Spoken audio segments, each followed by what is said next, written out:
আমি কাউকে ভয় পাই না সাধু বাবা। আমার ভবিষ্যৎ একমাত্র আমার হাতে। তুমি একদিন বুঝবে, কিন্তু তখন অনেক দেরি হয়ে যাবে। দেরি হলে হোক, তবে এই মুহূর্তে বিবাহে আর কোনো দেরি হবে না। শেষমেশ আমাকে সাপরাজের সাথে সারা জীবন থাকতে হবে। কেউ কি নেই যে আমাকে সাহায্য করবে? আমি আছি। এই আলোটা কোথা থেকে এলো? কে তুমি? আমি আলোকনাথ।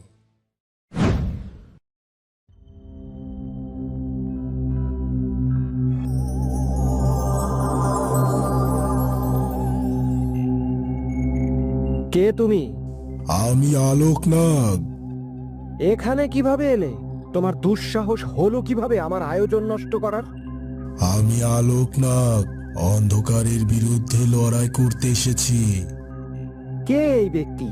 হঠাৎ করে এখানে কেন এলো? কোথাও সাধু বাবা যা বলল তা আবার সত্যি নয় তো? আমার তো মনে হইতাছে উনি কোনো শক্তিশালী নাগ হইব।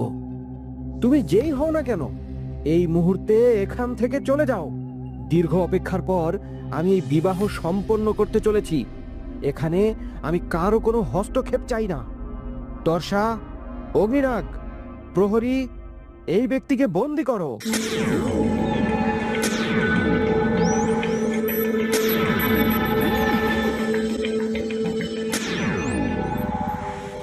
এটা কি হচ্ছে? আমাদের কোনো শক্তি কাজ করছে না তো। জি সাফরাজ, কোনো শক্তি তার উপর কোনো প্রভাব ফেলছে না।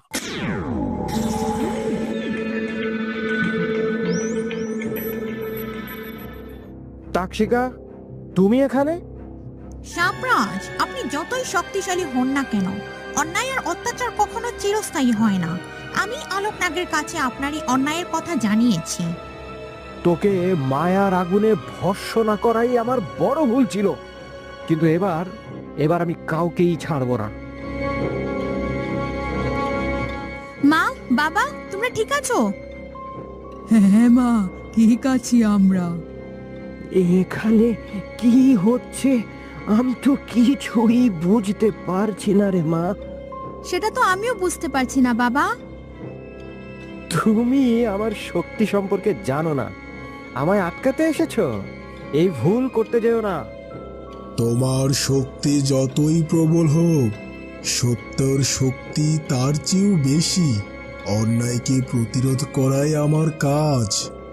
তুমি একা, আর আমার পুরো সাপরাজ্য।